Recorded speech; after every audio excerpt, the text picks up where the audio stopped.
हश्र वालों। अच्छा, हश्र वालों का लफ्ज आम है, ये नहीं आया कि फासिको फाजिरो शराबी वो, नहीं। हश्र वालों यानी ए नबियो रसूलो आप भी, गौस आप भी, अब्ताल आप भी, उलमा आप भी, फजला आप भी, नुकबा आप भी, मुदला आप भी, सब के सब अपने सर को झुकाओ, आंखों को बंद करो, क्योंकि फातिमा बिनते मोहम्मद की सवारी जाने वाली है। सवाल पैदा होता है, इतना ज़ेड सिक्योरिटी का इंतजाम मशीयत इलाही की तरफ से क्यों है? ताकि दुनिया को पता चल जाए आदम से लेकर कयामत तक सबसे ज्यादा अपने बदन को किसी ने छुपाया है तो वो हसन और हुसैन की मां, नबी की मुकद्दस शहजादी हजरत फातिमा ज़हरा है। यहीं से मिजाज मिल गया कि फतह की औरतें अगर अपने बदन को छुपाएगी तो मेरी अकीदत कहती है फातिमा ज़हरा के पीछे पीछे रब्बे कदीर उनके लिए भी पर्दे का एहतिमाम करवा देगा। क्या कहना है? नारे तकबीर, नारे रिसालत, सरकारे मदीना कॉन्फ्रेंस। लिहाजा मुतशर्रे अगर होगा इंसान तो उनका उर्स होता है। वो मिन्हा नुखरिजुकुम, इंसान उठा शफाअत होगी। शफाअत का मरहला में हमारे उलमा, मस्जिद के बारे में एक बात बताऊं आप लोग को, मुझसे अच्छी तकरीर आपकी मस्जिद के इमाम साहब करते हैं। क्यों? इसलिए कि मैं एक तकरीर कई जगह कर लेता हूं और नजराना भी माकूल मिलता है मुझको।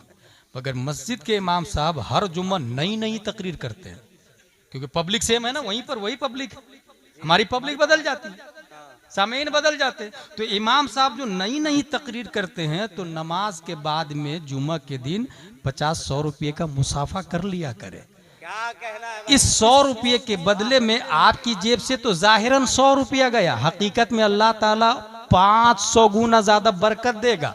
प्लस में आपके ईमान की हिफाजत उसी मस्जिद का इमाम करता है, उसी मिंबर रसूल पर बैठकर गुफ्तगू करने वाला करता है। इस वजह से जो लोग तकरीर सुनते हैं जुम्मा में, वो ये सुन चुके होंगे कि सब लोग पहले आदम अलैहिस्सलाम के यहाँ जाएंगे। यहाँ पर मुफ्ती मुजीब अशरफ अलैहिर्रहमान नागपुरी ने एक बात कही थी कि ये आदम अलैहिस्सलाम के पास जाने का मशवरा कौन देंगे? तो उसके जवाब में लिखा है कि उलमाए किराम मशवरा देंगे कि सब के सब हजरत आदम अलैहिस्सलाम की बारगाह में जाओ। कौन मशवरा देंगे? ये उलमाए किराम देंगे। और पब्लिक कहाँ जाएगी? उलमाए किराम के पास। आज भी आप गौसे आजम के पास थोड़ी जाते, हुजूर अब्रे मिल्लत के पास आते, इन उलमा के पास आते। ये उलमा कहते हैं कि गौसे आजम कौन थे। उस वक्त भी हश्र में भी उलमा के पास जाएंगे और उलमा कहेंगे सबके बाप आदम अलैहिस्सलाम है। वाया वाया वाया वाया हुजूर सल्लल्लाहु अलैहि वसल्लम। यहाँ पर पॉइंट ये है कि बुखारी शरीफ में भी आया, मुस्लिम शरीफ में भी, दूसरी किताबों में भी कि शफाअत नबी फरमाएंगे और सब के सब पहले आदम अलैहिस्सलाम के पास जाएंगे। तो जब शफाअत का इख्तियार नबी को है तो सीधा मैदान महशर में लोग नबी के पास क्यों नहीं जा रहे हैं? दुनिया में पढ़ चुके हैं ना भाई, और उलमा भी रहेंगे मैदान महशर में। तो सबके सबको आदम अलैहिस्सलाम के पास जाना ही नहीं चाहिए, क्योंकि आदम अलैहिस्सलाम खुद हमारे नबी के मोहताज होंगे, इब्राहिम अलैहिस्सलाम हमारे नबी के मोहताज होंगे। तो मैदान महशर में सब मशवरा करके सीधा मैदान महशर में सब के सब सीधा हुजूर सल्लल्लाहु अलैहि वसल्लम के पास क्यों नहीं? उसका जवाब मुहक्किकीन ने जानते हैं क्या लिखा? किसी के दिमाग में ये आएगा ही नहीं। अल्लाह ताला दिमाग से इस बात को महव कर देगा। यानी बुखारी शरीफ की हदीस दिमाग में आएगी ही नहीं कि शफाअत नबी फरमाएंगे आदम अलैहिस्सलाम के पास मत जाओ। किसी के दिमाग में नहीं आएगा। क्यों नहीं आएगा? फकत इतना सबब है इनेकादे बज़्म महशर का कि उनकी शान महबूबी दिखाई जाने वाली है। हुजूर सल्लल्लाहु तआला अलैहि वसल्लम सजदे में है, रब्बे हबली उम्मती, रब्बे हबली उम्मती, रब्बे हबली उम्मती। आवाज आएगी या मोहम्मद इस इरफा रासक सल तुअता इशफा तुशफ़ा। ए मोहम्मद सल्लल्लाहु अलैहि वसल्लम सजदे से सर उठाइए, मांगिए दिया जाएगा, शफाअत कीजिए कबूल की जाएगी। सवाल पैदा होता है कि हदीस शरीफ से साबित है, किताबों से साबित है, अल्लाह को सबसे प्यारी अदा बंदे की सजदा पसंद है। बंदा जब सजदे में होता है तो अल्लाह सबसे ज्यादा लव फरमाता है, मोहब्बत फरमाता, प्यार फरमाता। सबसे प्यारी अदा जब अल्लाह को सजदा है तो हश्र में फरमाया सजदे से सर उठाइए। प्यारी अदा सजदा, मगर कहा जा रहा सजदे से सर उठाइए, मांगिए दिया जाएगा, शफाअत करे कबूल की जाएगी। जानते हैं क्यों? इसलिए कि रब मोहब्बत फरमाता मुस्तफा से, और कितनी मोहब्बत फरमाता, कितनी फरमाता, वला सौफा युअतीका रब्बुका फतरदा। अब प्यारे मुस्तफा से कहा गया सजदे से सर उठाइए। नुक्ता यहां पर यह है कि महबूब सजदे से आप सर उठाइए, आप मुझे देखिए, मैं आपको देखूंगा, आप मेरी ज़ियारत करें, मैं आपकी ज़ियारत करूंगा, और इस देखा देखी में आप मुझे तकते रहे, मैं आपको तकता रहूंगा। इस ताका ताकी में आप मांगते चले जाएं और मैं देता चला जाऊंगा। आप मुझे देखें, मैं आपको देखा हूं, फिर मांगते रहिए और मैं देता चला जाऊंगा। यहां तक कि राय बराबर भी ईमान होगा, उसको भी निकाल लेंगे। बात समझ में आ गई? यह है मिन्हा खलकनाकुम व फीहा नुईदुकुम व मिन्हा नुखरिजुकुम तारतन उखरा। यह बुखारी शरीफ है। आखिरी पॉइंट, इसको किसने लिखा? अबू अब्दुल्ला मोहम्मद बिन इस्माइल बिन इब्राहिम बुखारी। पूरी दुनिया में कुरान के बाद सबसे अफजल यही किताब है, बुखारी शरीफ। और हुजूर सल्लल्लाहु ताला अलैहि वसल्लम के कौल फेल तकरीर को हदीस कहा जाता है। और इमाम बुखारी महीनों का सफर करके इसको लिखे हैं, महीनों का सफर करके। और ये पता चलता कि फला आदमी के पास नबी की हदीस है तो वो चले जाते थे, और जाने के बाद जब उससे हदीस सुनते और फिर उसके बारे में इंक्वायरी करते और पता चलता ये जिंदगी में कभी झूठ बोला है, तो उसकी हदीस को बुखारी में कोड ही नहीं किया उन्होंने। 7 लाख 5 लाख से ज्यादा हदीसें याद थी, 6 लाख बल्कि हदीसें याद थी, मगर बुखारी शरीफ में तमाम हदीसें कोड ही नहीं की उन्होंने।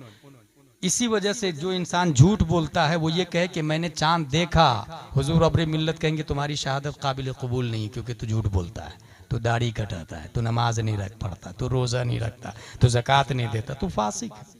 जो अल्लाह के मामले में झूठ बोल सकता है, हुकूकुल इबाद में झूठ बोल सकता, वो हुकूकुल्लाह में झूठ बोलने में क्या लगेगा उसको?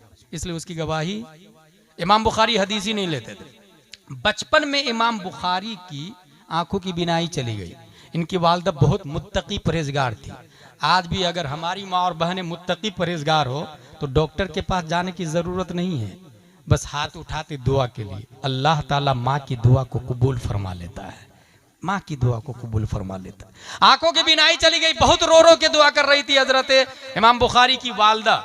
ख्वाब में हजरत इब्राहिम अलैहिस्सलाम आए। इब्राहिम अलैहिस्सलाम क्यों आए? क्योंकि अबू अब्दुल्ला मोहम्मद बिन इस्माइल बिन इब्राहिम, बाप का नाम इस्माइल है, दादा का नाम इब्राहिम है। इसलिए मैं कहता हूँ नाम बच्चा पैदा हो ना तो नाम हजरत से पूछ के रखा करे। नाम रख लेंगे परवीन, नाम रख लेंगे पप्पू, और फिर मिसबाहुल लुगात में ढूंढे, फिरोजुल लुगात में ढूंढे, हमारे उलमा परेशान रहते, माना ही नहीं मिलता उसका। कहाँ से माना मिलेगा भाई? वो तो नाम ही फालतू बकवास वाला नाम रखा है, तो घास फूस तो कहाँ से मिलेगा? इसलिए नाम रखे तो अच्छा नाम रखे।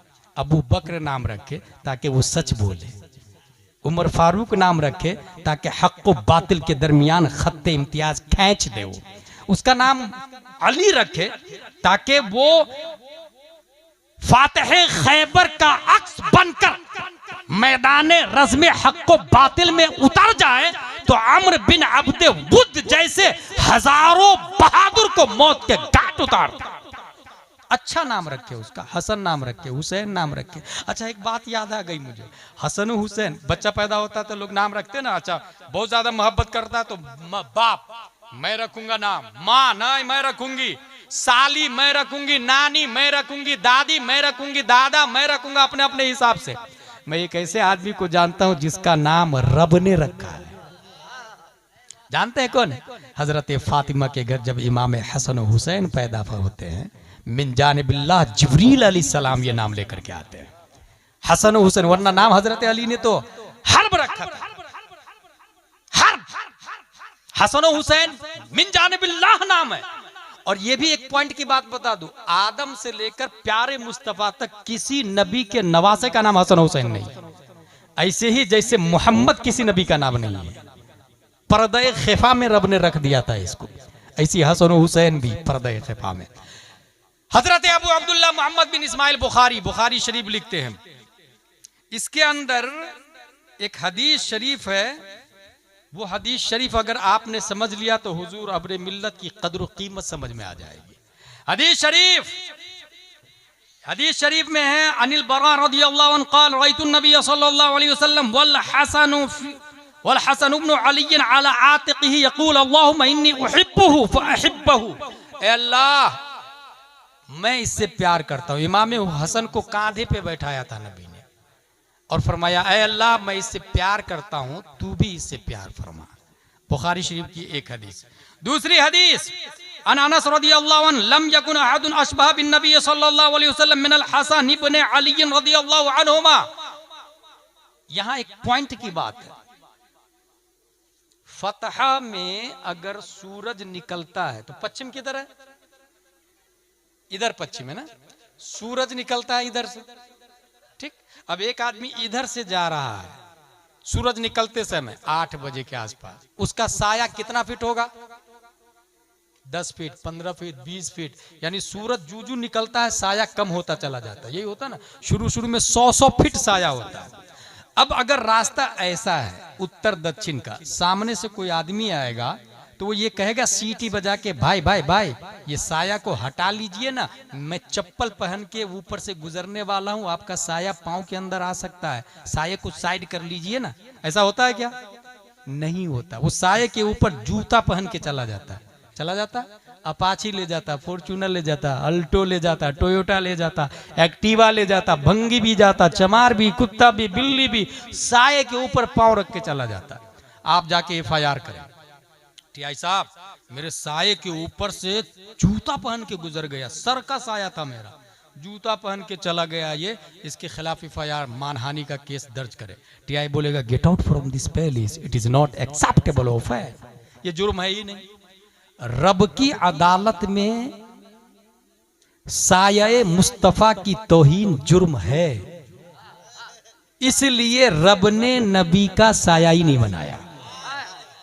कि कहीं अबू जहल गुजर जाता, कहीं मक्के में नबी चलते और सामने से उतबा आ जाता, शीबा आ जाता, इसलिए रब ने नबी का साया ही नहीं बनाया।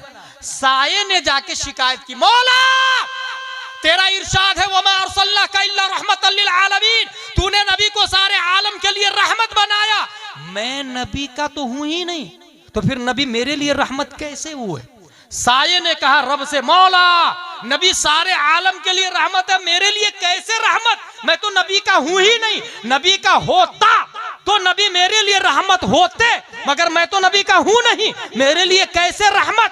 रब ने साया की शिकायत कबूल फरमा ली और साया बनाया, साये की शक्ल में नहीं बनाया, इंसान की शक्ल में साया बनाया। जब एक बच्चा पैदा होता है सबसे पहले माँ देखती है, नर्स देखती है, दाइयाँ देखती है। आइए हसन और हुसैन के बारे में पूछते हैं हजरत अली रदियल्लाहु ताला अन्हु से, what are you thinking about your both son named Hasan और हुसैन के बारे में आपकी क्या राय है? हजरत अली इरशाद फरमाते हैं, अल हसन अशबह बिर रसूल सल्लल्लाहु अलैहि वसल्लम मा बैन सद्र इला रास वल हुसैन अशबह बिन नबी सल्लल्लाहु अलैहि वसल्लम मा काना अस्फल मिन ज़ालिक। इमाम हसन सीना से सर तक रसूलुल्लाह के मुशाबे है, इमाम हुसैन सीना से पांव तक रसूलुल्लाह के मुशाबे है। पता ये चला रब ने नबी का साया बनाया, मगर साये की शक्ल में नहीं, हसन और हुसैन की शक्ल में बनाया। अब अगर कोई हसन और हुसैन की तौहीन करता है तो वो नबी की तौहीन मानी जाएगी, हसन और हुसैन से प्यार करता है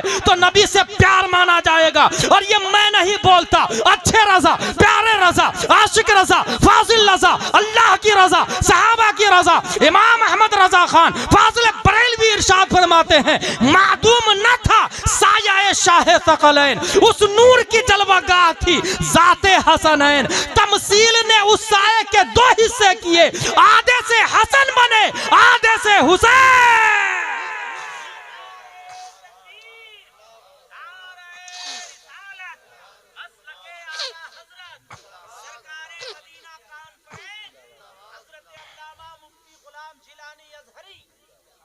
अपने वजूद को पकाने का तरीका, इश्क मुस्तफ़ा में पकाने का तरीका बता रहा हूँ। अहले बैत से मोहब्बत, हसन हुसैन साये मुस्तफ़ा। एक जगह और लिखा आला हजरत ने, एक सीना तक मुशाबे, एक वहां से पांव तक।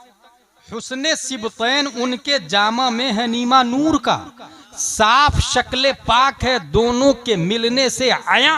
खत्ते तवअम में लिखा है ये दो वर्का नूर का। खत्ते तवअम जुड़वा खत कहते हैं, जुड़वा खत। अलिफ को आधा काटे, आधा ऊपर से आधा नीचे से, दोनों को जॉइंट करे। कैसे? ऐसे जॉइंट करे, अलिफ ऐसा लिखे, इसको कहते हैं खत्ते तवअम।